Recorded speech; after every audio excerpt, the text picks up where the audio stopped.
Afternoon, year 11. I apologize first off for this video being a bit late reaching you. I'm still learning the video editing software and how long it takes to render the video and upload it to YouTube and so on. So I'm very sorry. In the future, I'm hoping they'll reach you on time.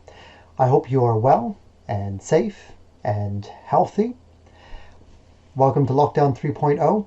This isn't how we would have wanted to start 2021. But here we are. So, up to now, we've been studying narrative writing, one of the necessary skills for your English exams, English Language Paper 1. Now, we're going to switch to something new, which is non-fiction, which we need to revise for your English Language Paper 2. At this point, you might be thinking, but sir, the exams have been cancelled. What's the point?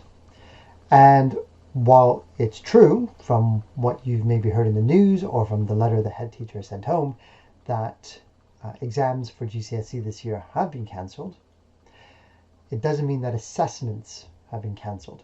So the government is still expecting schools to produce a grade at the end of this. They just haven't told us how that's going to happen yet.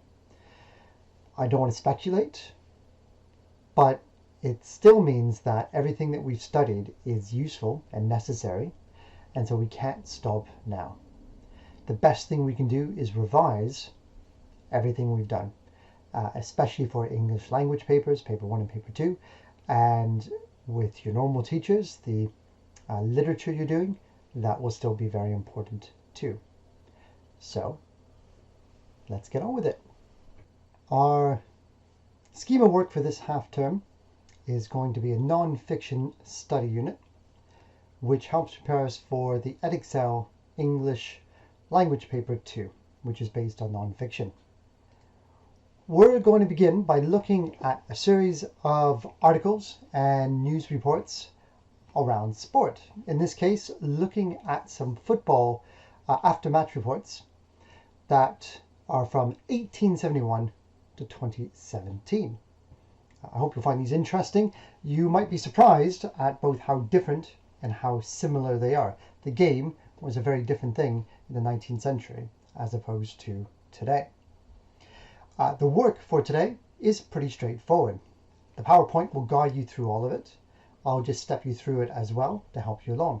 Everything we do in the PowerPoint is matched by the worksheet that you can see here. The head teacher sent home. So the first thing you need to do for GCSE is activity 1 have been cancelled, which is to look at, it doesn't mean that 20 statements have been cancelled from a most decisive victory schools to smash a grade in an angle drive. They just all the way down to how that's going did good service, had to kick uphill. I don't want to speculate. Had the worst of the fight, but it still means that everything that you've studied is some of them and necessary are from and so an 1871 article. The best thing we can do is revise 2017. Everything we've done. Without reading the articles, especially for English language papers, paper 1 and paper 2, these statements come from. And you can fill that in on the worksheet here. Literature all you need to do is write in the date, will still be very 1871 or 2017, so whichever one you think is appropriate. Let's get on with it. I mean, you're guessing here, but you're also bringing some judgment into it. Which one sounds a bit more old style, and which one sounds a bit more current? 2017 only being 4 years ago now. Once you finish that, you get on to the main activity, which is going to be reading these two articles from 1871. One of them is reporting on a match between the Wanderers and Hampstead Heathens, and the other one is an article reporting on a match between the Windsor Home Park Club versus the Maidenhead Club.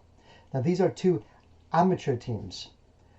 This writing is happening before professional football was really the thing it is today, and so you might notice some differences in the way that they report.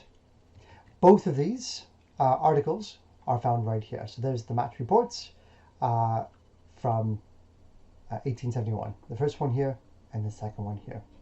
Once you've read both articles, you can then go back to do the work, which is right here. And what it's asking you to do is to find evidence in both texts and both news reports that show that this is being written at a time before football was the thing we know it to be today. How can you tell that this writing is just a little bit less professional, and also that the game itself is a little bit less professional? So you're reading through it carefully, trying to pick out evidence, which is quotes, So you can build a short argument that shows that this was written at a time when football was an amateur sport. You only need to write a paragraph here. It doesn't have to be very long. A second paragraph if you feel like stretching yourself a little bit. So again, to answer this question, which you can also find right here, all your answers are in these two news articles here. Now, once you've done that, for those who want a little bit extra work to do, which I can reward with some points on class charts, you've got here a third activity. It's an extension task. It's an interesting one.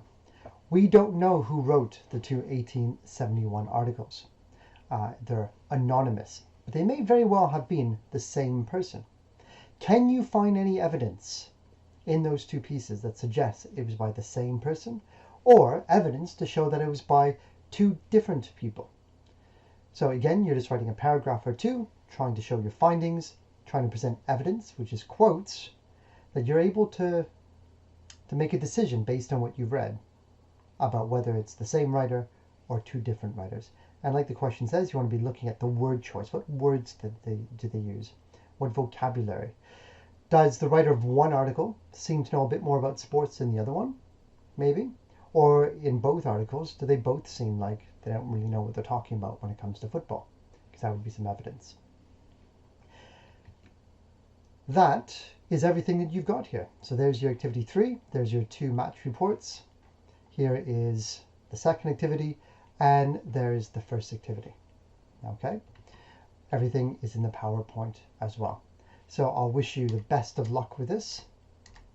When you're completed your work, please make sure you upload whatever you've written into Teams. You can use the worksheet to fill in the dates, but for the paragraphs, you'll have to do that somewhere separately, either in a Word document or in your book, and you can take a picture and upload it. There we go, year 11, our first lesson of 2021. I hope you don't find it too challenging. I'm going to give you a little bit of extra time to complete it since I was late to get it to you on Teams. But once you finished it, please upload it to Teams so I can check. Good luck. And as always, keep safe, keep healthy, keep your distance from people, wash your hands, wear your mask, and all the rest of that stuff. I do look forward to the day we can return to the classroom. But until then, here we are. Take care, and I will see you in a future video next week. Goodbye, and have a good weekend.